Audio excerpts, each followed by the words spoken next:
Okay. Better watch out, you better not cry. Better not pout, I'm telling you why. Santa Claus is coming to town. He's making a list and checking it twice. Gotta find out who's naughty or nice. Santa Claus is coming to town. Just turn it on. Sees you when you're sleeping. He knows when you're awake. He knows if you've been bad or good. So be good for good. Hello guys, welcome back to another video. In this video, it will be me showing you guys one of the best sugar cookie recipes that you will ever make. And I mean the best. So you're going to start off with some softened butter. Make sure it's softened. And some granulated sugar. And also some cream cheese. Yeah, I was like cream cheese. Yeah, cream cheese. Because it does something to the cookies. Makes it taste way better. It evens it out. It balances it out really well. So we're going to mix those ingredients together and make sure you get a fine consistency. When I say fine, I mean like cream together well. Make sure you don't have any like large clumps laying around. You don't want any sugar granulates out. You kind of basically want to dissolve the sugar, if that makes sense. So that takes about 5 minutes. So you just keep stirring it and stirring it and stirring it until it's smooth enough. And don't forget to like fold down your sides because obviously it goes everywhere. And you want all of that to be fully incorporated into the batter. So just get a spoon or something and push down your sides as you go.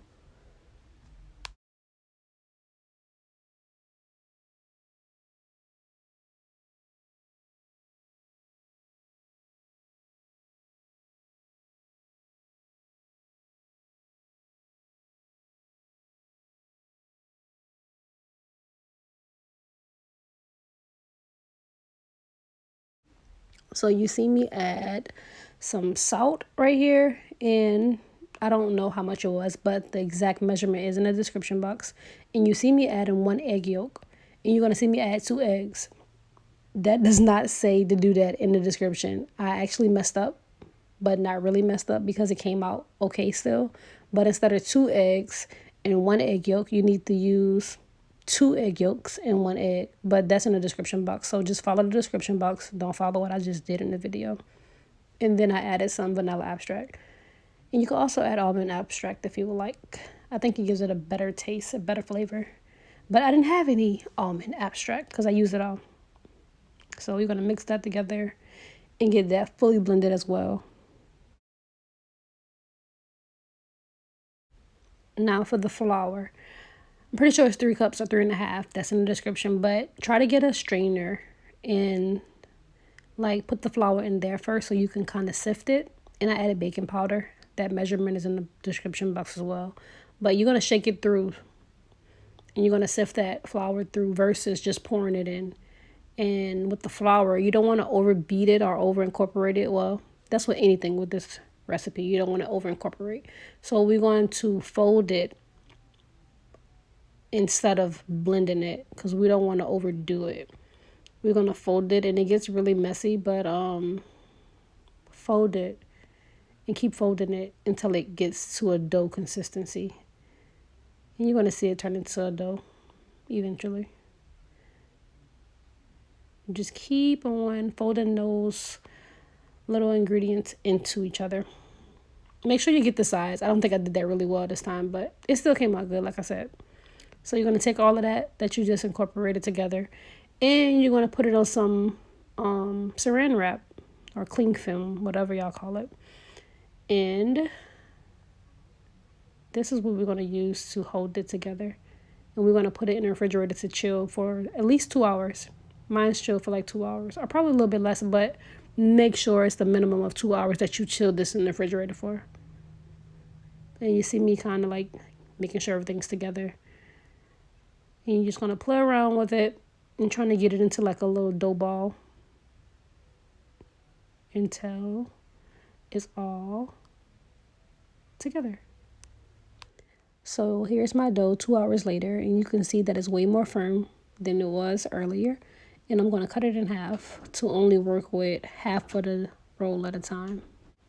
I'm only working with half because it gets very warm fast from us like rolling it and stuff. So it's best to work with it when it's really chilled and really cold. That's the best time to work with this dough or any dough, I feel. And we're going to roll it out to the thickness that we want. And then we're going to add extra flour to your work area just to like dab your little cookie cutters in. I learned this little trick before. And it helps the cookies have a cleaner cut and it keeps your shape. So you're going to dip those in the flour before you place them on your dough.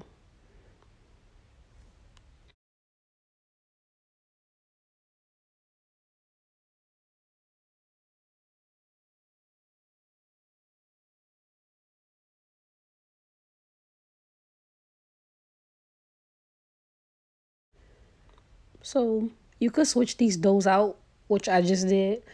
The extra straps that you see me pick up, I basically rolled them back into a ball, put them back in the refrigerator, and I took out the other side that I cut, and I'm working with that one now. So I can have a full pan of cookies going in versus like those little cookies you see me just cut out. So same thing, dip your little cookie cutters in flour and then place them on top of the dough.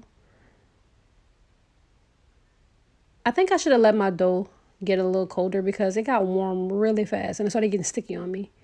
But it's fine. So here you see my cookies.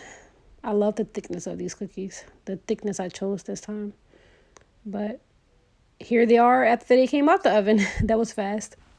Yeah, so here they are. I took them out a little early because I like them to be soft and not like extra hard and crispy.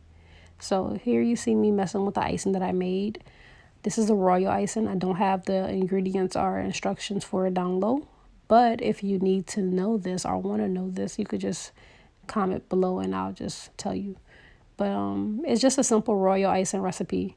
And I took gel food colorants and I placed them in separate containers and made the colors I wanted to make. And mixed them all together.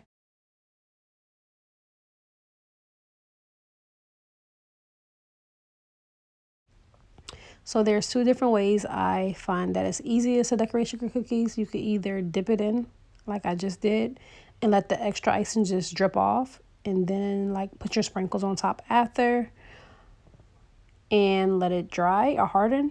Or you can actually take the icing, the extra icing that you didn't use, and you make an outline and make the other icing, the color icing, a little more runny than the thickness of the icing that you're using to outline it. And take a spoon and just drizzle it on top.